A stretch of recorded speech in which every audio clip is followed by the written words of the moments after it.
Thanks for checking out another new podcast from the Association for Materials Protection and Performance. Of course, we're best known by the shorthand acronym of AMP. As always, I'm your host, Ben Dubose, news editor with the AMP Publications team. In that role, I create content for both Coatings Pro Magazine and Materials Performance Magazine, both of which are member magazines of AMP.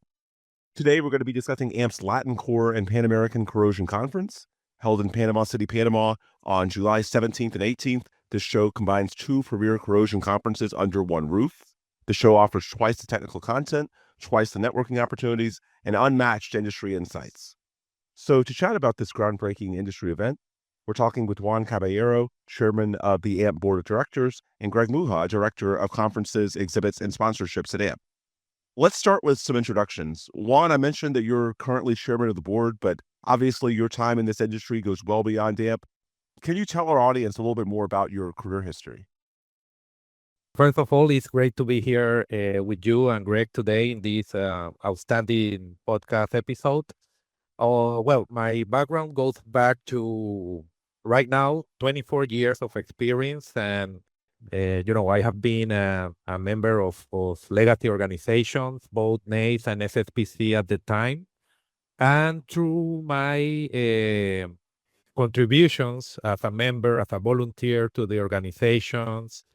I started in the grassroots with the SSPC Panama chapter at the time, and where's my volunteer career started. And I have always been very grateful and very honored to work alongside other volunteers and staff from both SSPC, NACE, now AMP. And I do recall my history with Greg goes back to many years, and I'm very glad that we now are working together to do this first time event that will be held in Central America, and I think this will be a game changer. So I'm very grateful to be here for all the support we have been having, and looking forward to have a great event in Panama. And Greg, the same question for you, because as director of conferences, exhibits, sponsorships, you're basically the go-to point person for events like this, right? Sure. Yeah. So happy to get into that. Glad to be with you. But before I do, going back to what Juan was saying, when we met back in 2018, it goes back that far. Juan had just come on as he had been recognized as a master coatings inspector at SSPC at the time, and it was a real honor. There was not many people that had that designation. I think it was less than 25 people in the organization that had that designation. So from a coatings perspective, Juan was one of those folks within the organization at the time, SSPC, who was looked at as a leader. And with all the activities going on with the Panama Canal, a lot of the business activity, that was really important. And I think we've seen that continue to transpire as we merged and became AMP, and the work that he's doing. And really for this event, as you said, I am the director of conferences, exhibits, and sponsorship. And what we're really trying to do in the department is to meet the member needs. Obviously we have our annual conference, that's our flagship event, but we have a variety of regional and topical events that, we're trying to migrate to make them more of a specialty kind of conference nature. Not that the area piece goes away. Obviously the areas are the critical part of this. We want to do things for people in the regional areas. And this just was a natural opportunity to do something in Panama. The pairing with LatinCORR and the Panamerican Corrosion Conference is huge. In 2023, we did the LatinCORR event in Brazil. It was in Rio. We had a good turnout for that. We partnered with some folks in Brazil to make that happen. And so, we thought it just made sense to try to partner with another activity.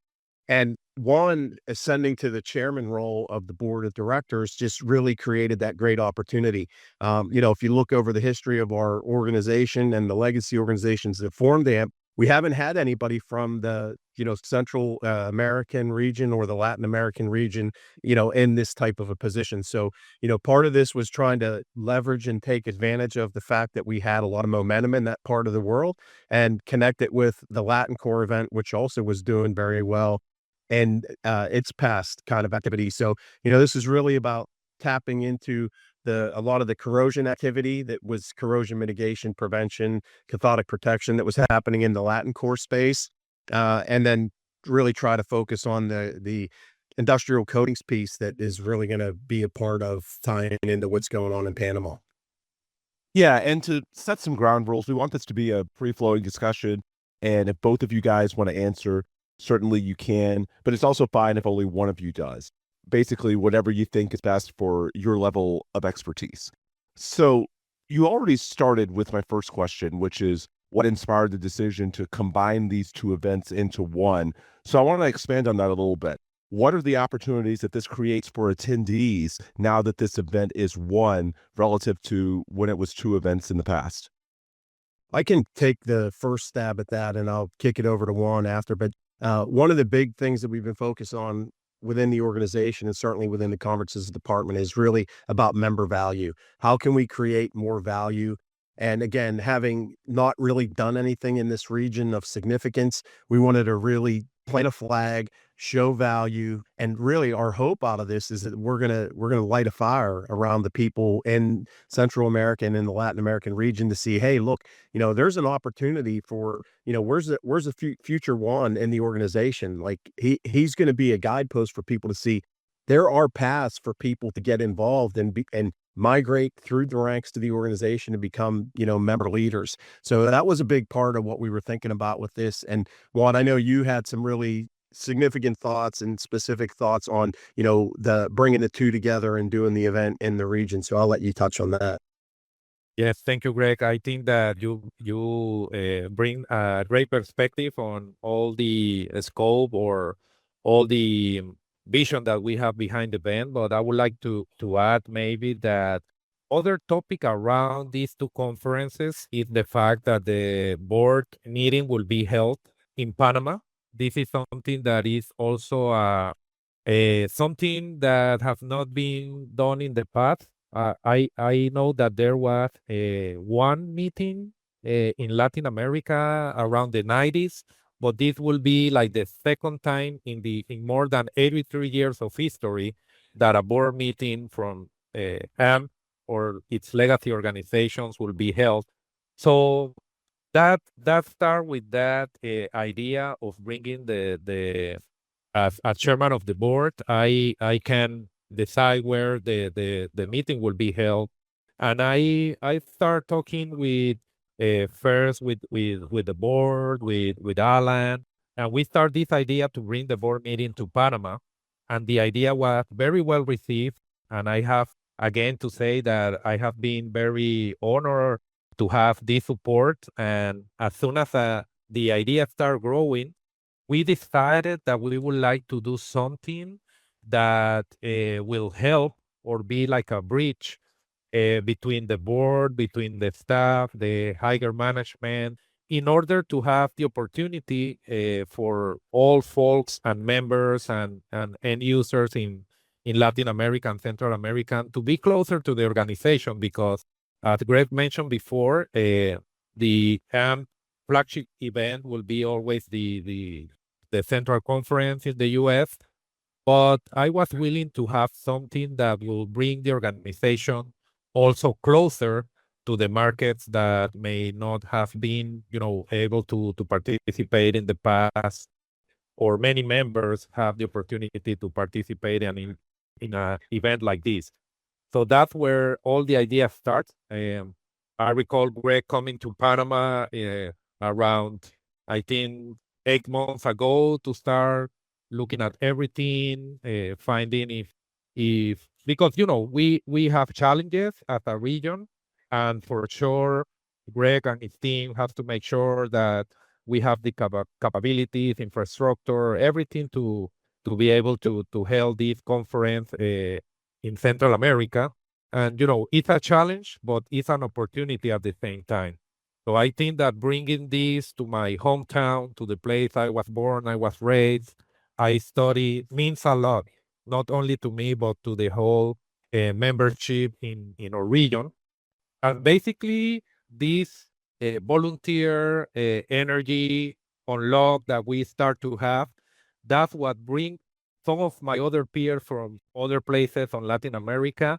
They reach out to me and they say, well, we also want to do the LatinCORR this year in Panama. Will you take that challenge? And I say, yes, let's do it. Let's work together. And And that's where now the turnout we have had. Right now, we are having people from Latin America, from the US, from Europe, and other places of the world that will be coming to present, to exhibit. And we look forward as well to have a great number of attendees that can take advantage of this conference, because it's really meant a big opportunity for everybody. And one thing I want to underscore real quick, AMP is not just an American organization. There's a global mission here. So how does this event support the Latin American and Caribbean region? What are the ways that this is tailored specifically to the issues of folks in those areas? I was there last August. That's when we came to do some site visits and look around. And Juan and I and several others, certainly committee members as they came on board. But initially, it was me and Juan and Jamie Burnell. We were having conversations about what do we need to do for this region.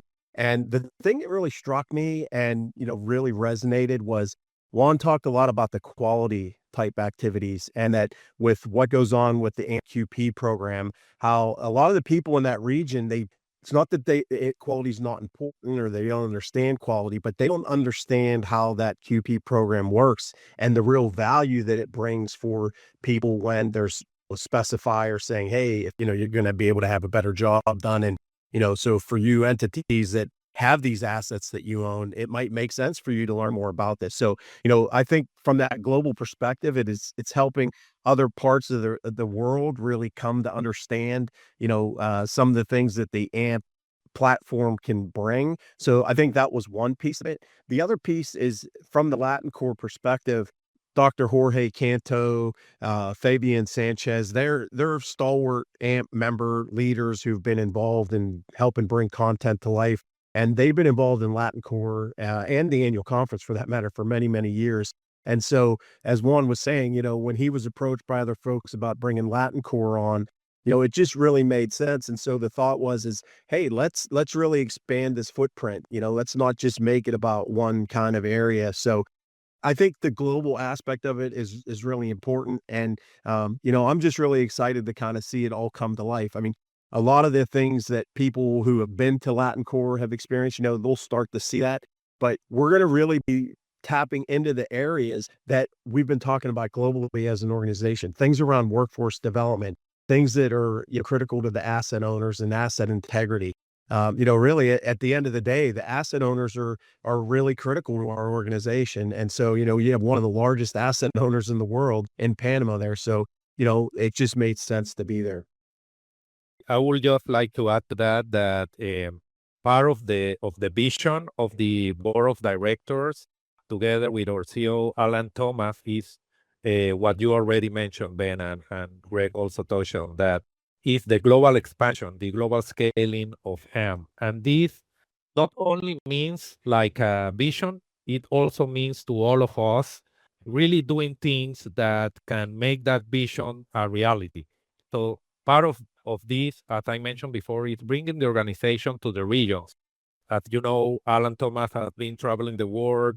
A lot of board directors have also been traveling and meeting with the people face to face. And I think that this really brings a really difference when we share and we have contact with all the members around the world.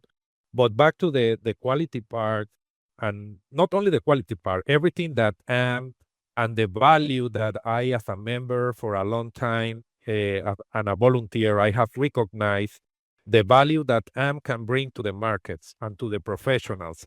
This is something that for some time in Latin America and mostly in Central America, I think that people still don't realize the high value, the high impact that AMP can add to their professions, to their companies, and to the industry as a whole. So that's why I truly believe that this conference will be a real game changer, because we will have the presentations, we will have the expertise from people that have traveled the world, that people that have perspective from other industries, and they will be giving a lot of information, a lot of technical content, and also practical cases that will help the stakeholders in this region to understand. And the other part of meeting the Panamerican conference with LatinCORR is because, as I have seen, and most of my colleagues will agree with that, and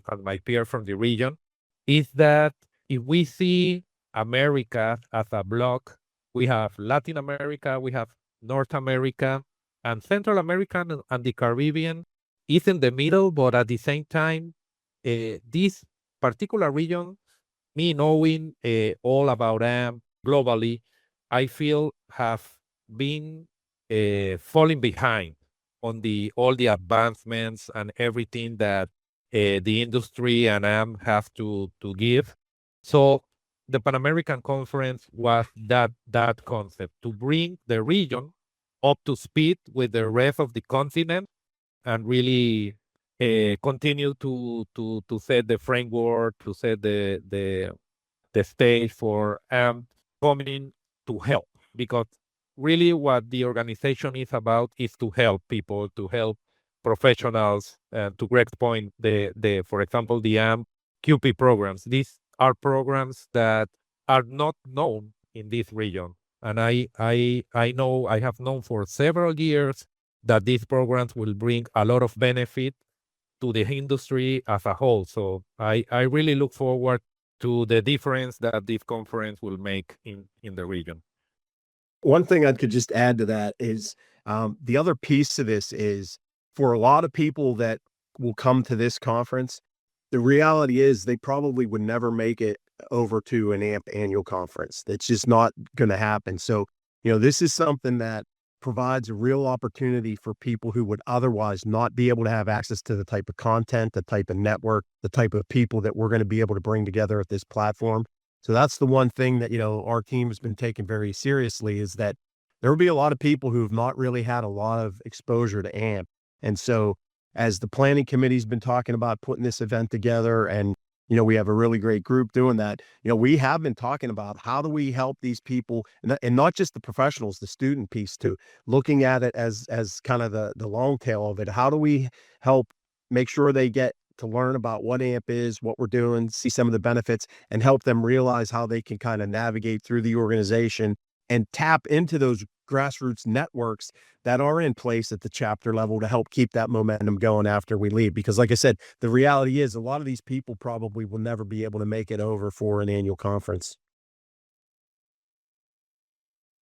Hi, I'm Lisa Shortino, Managing Editor of Coatings Pro Magazine. Are you interested in exploring the latest trends in materials degradation and mitigation?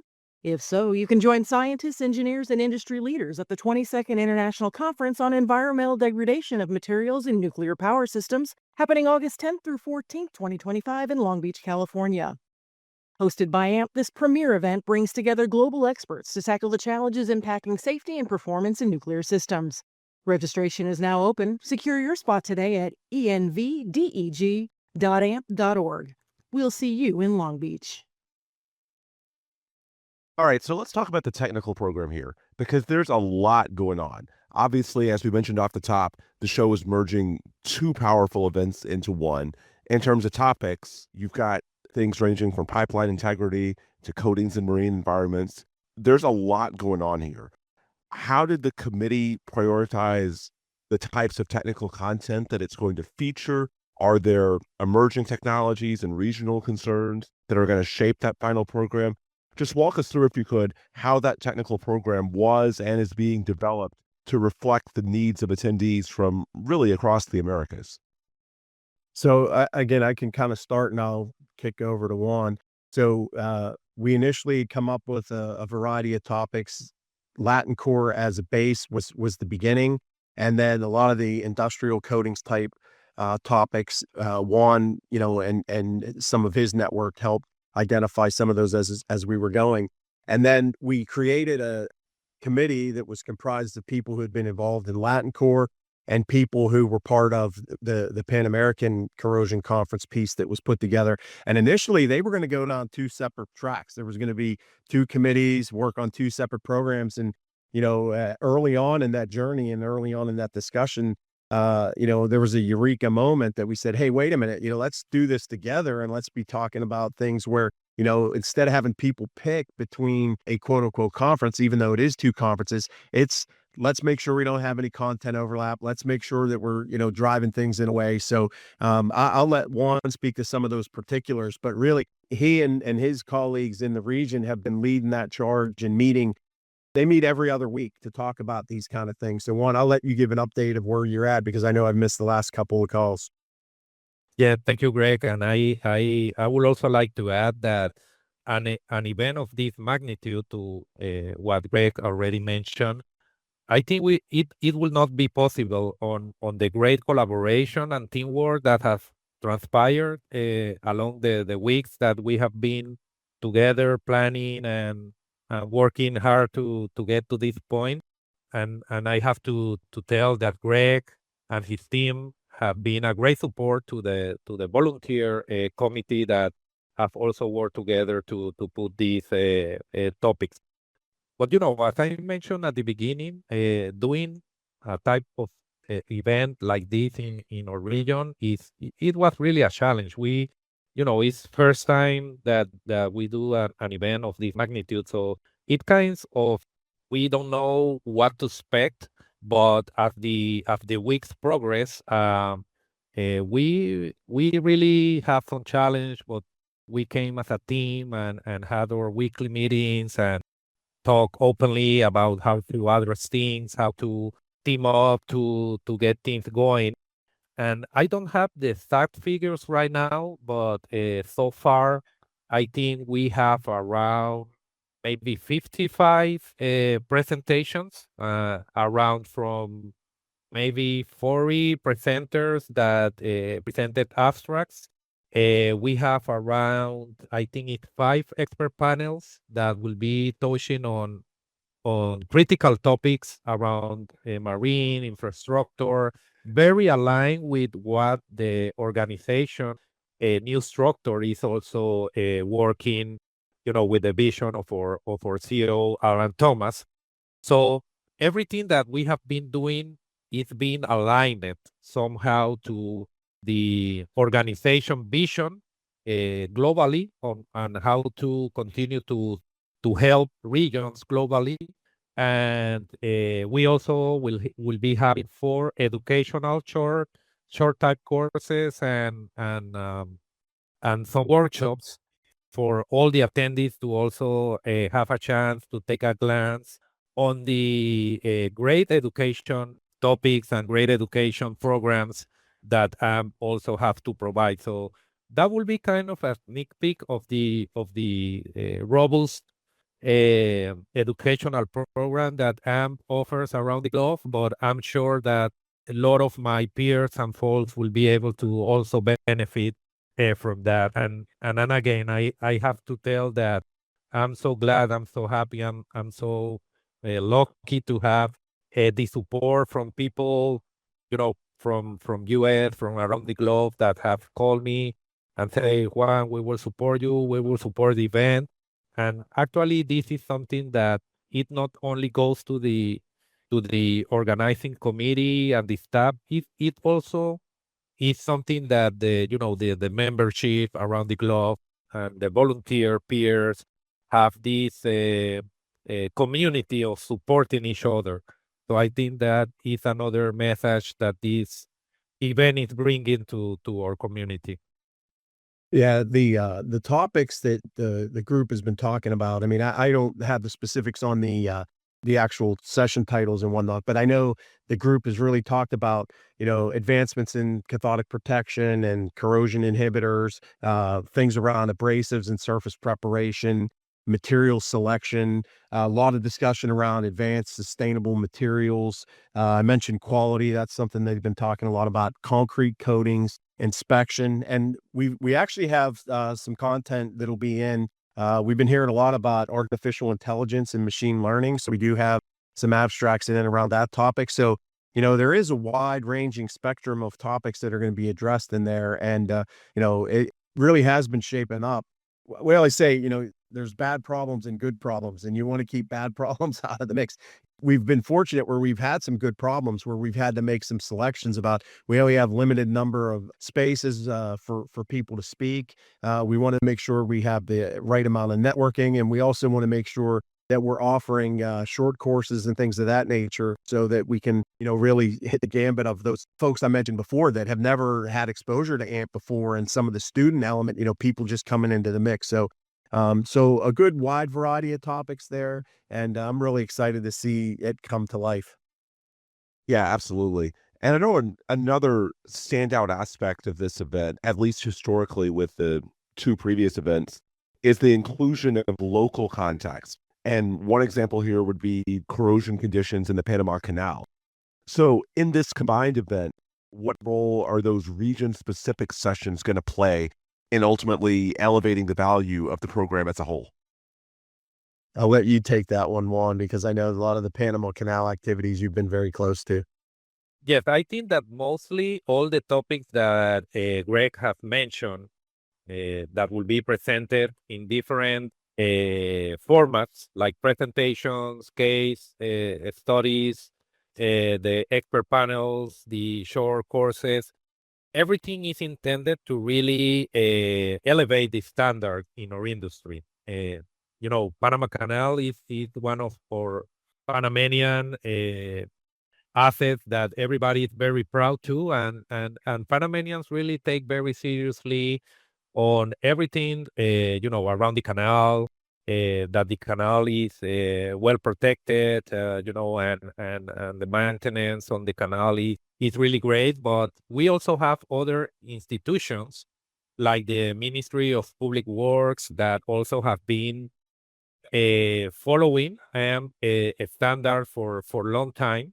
And there are other private sectors projects that will also take a lot of benefit. As we mentioned before, I think that the biggest benefit of this event will be the stakeholder, the end users, really coming closer to AM and really knowing that AM have a broad range of standards, a broad range of educational courses, and a broad range of information that they can really use in order to make better projects, protect their infrastructure, protect human safety, protect the environment, and make a more sustainable world. Because at the end, everything that AMP does that deals with corrosion and materials protection touches on several of the sustainable development goals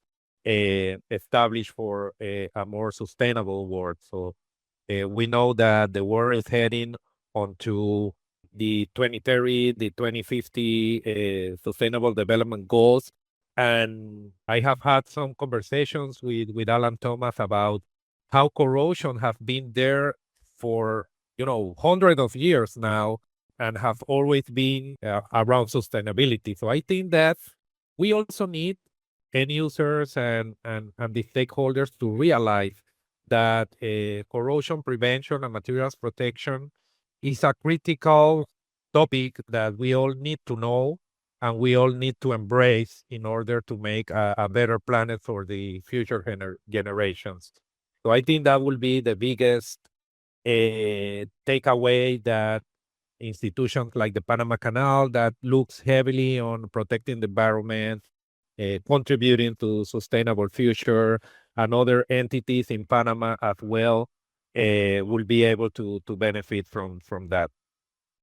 For the professional crowd out there that's looking to pursue certifications and other things related to career development, what opportunities for them are built into this program? Things like workshops, professional development hours, or PDH, skill building sessions. What are some of the professional opportunities that you all have built into this? So we do have, for every session, we are offering PDHs for anything that anybody attends. We mentioned the short course. Juan has been an instructor for AMP for a lot of years. So, he's been working within his network. And so we are going to have, a half-day session in one of the session rooms for that. So people will be able to get their certificate of completion for that. We have been working closely with the local universities and some of the local trades and some of the local organizations in Panama in particular. And so, anybody who comes, they will have access to the PDHs as well. And we've also been trying to collaborate with those local universities for them to provide for the folks that they're sending as well. So, I think you'll see that, a broad spectrum across the event. And then the other piece is we are looking at adding a demonstration type activity on the front end. It'd be the day before. But since everybody that's coming, a lot of them are mostly going to be local. The thought is that we would be able to have folks come in, see this demo, have some hands-on activity, and then roll into the conference type activity. So that should be a pretty good activity. And then we do have, it's a limited exhibit hall. I think we only were able to fit about 16 tabletop booths in, but we do have 16, exhibitors and, some pretty well-known companies, American Carbon, Dairyland, Denso, Jennings Anodes, Trenton, the HR Group. There's quite a few alcometers in there as well. So, they're going to be having a lot of things that they're going to be showing as well that, while there might not be specific PDHs around, a lot of the hands-on type activities will be in there. I don't think we're going to have any certification, actual exams happening there, but we will be talking a lot about how the education component and the certification component go hand in hand. And again, helping people understand that journey and how it can really impact their career. Obviously workforce development has been something that's been important to AMP. And I could tell you pretty much every conference that we're conducting, we are working with Kim Ray and the group that's tied to that C3 board that's yet to be named, that's really focused on the whole workforce development activity. So it's definitely top of mind. I would like to add something that Greg already mentioned at the beginning of this podcast, but I would like to highlight that the organizing committee really talked a lot about how can this event can leave also a legacy behind. So we, as a group, we thought that having the university participation will be really great and will be able to contribute with the young generations to really take also advantage and benefit from this event. And I have to also mention that we spoke with staff and AMP as an organization is really giving the free passive participation for students and professors, because as I mentioned at the beginning, AMP is here to help. AMP is here to help the industry grow, the new generation understand better about corrosion and materials protection.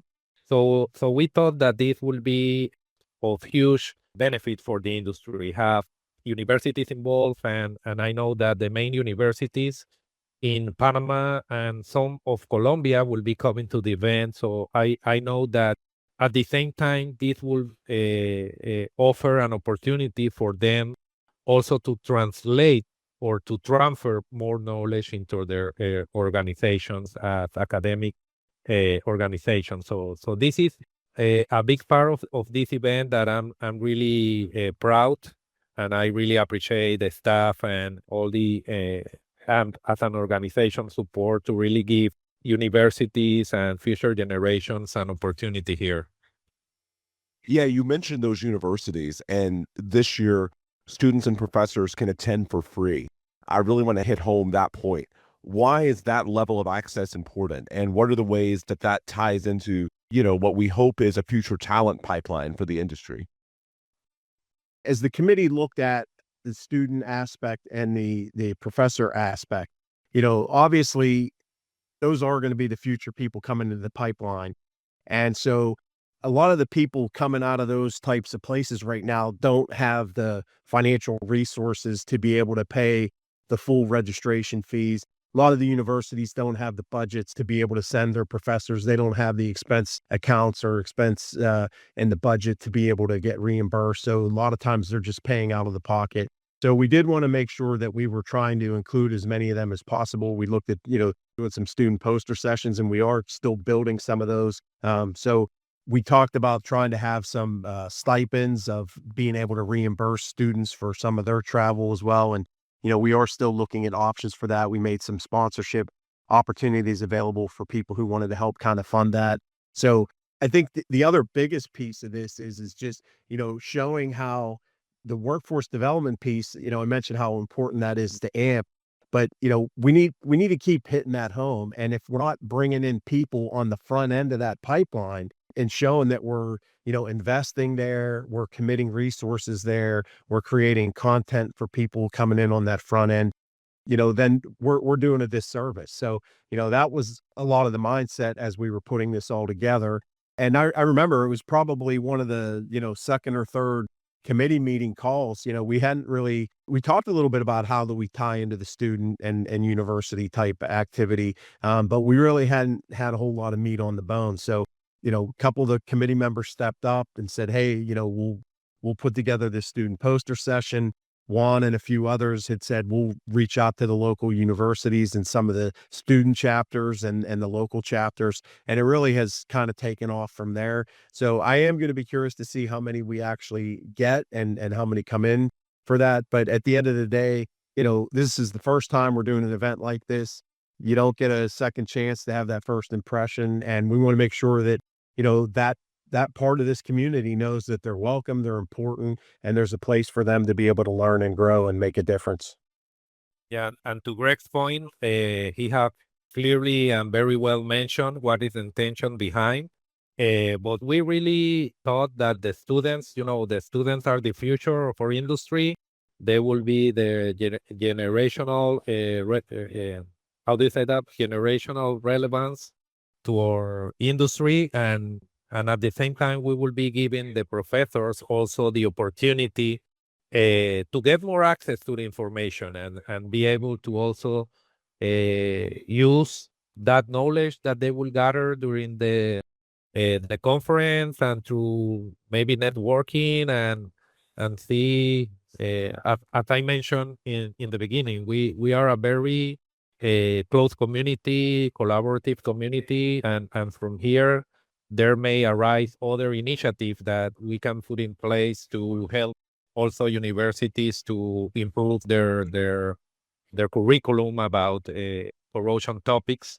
So I really think that this part is one of the biggest part of this conference, that we will be able to help universities to really make stronger programs around the corrosion and materials protection topics for their students. So, by the way, later today, I will be having a meeting with the main local university, the Technological University of Panama.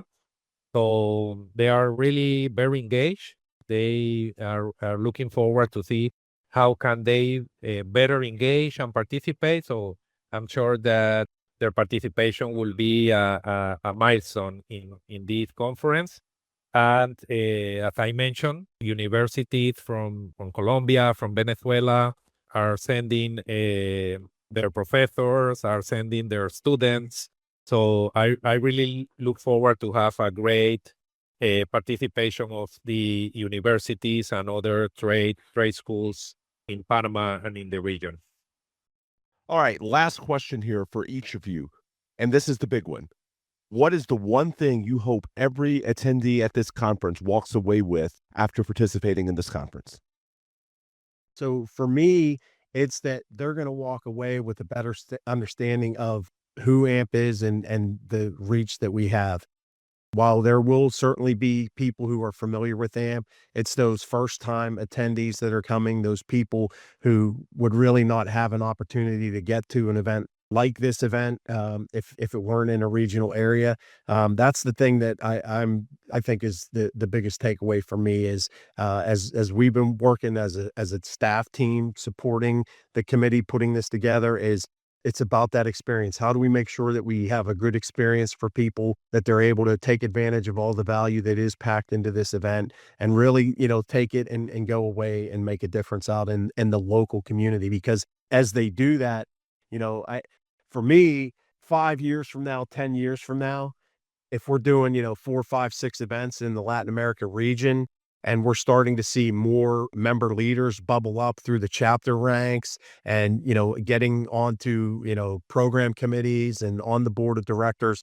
To me, I think that's really, what this is all about. And that's my takeaway is, what does that pipeline look like for that future? Because I think that's the critical piece for us going forward. It's great insight, Greg. Well, to me, I have also a lot of takeaways I see from here, but I think the main one will be for me to really accomplish ambition, that is building a stronger industries and a fortified industry that really come to really know and really come close to AMP, because AMP, for me, have been a lighthouse for all my professional career.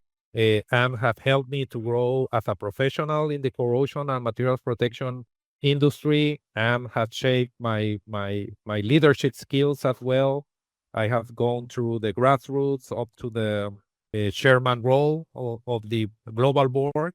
So I really see this, that if AMP have provided this to me, it can also provide it to other people, other folks in the industry, and mostly to the younger generations, to the future of our industry that are within the young professionals.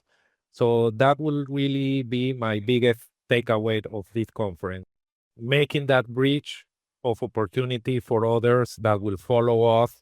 And maybe when we retire from the industry, we will see back and we will say, oh, this conference really make a change and really help others to succeed.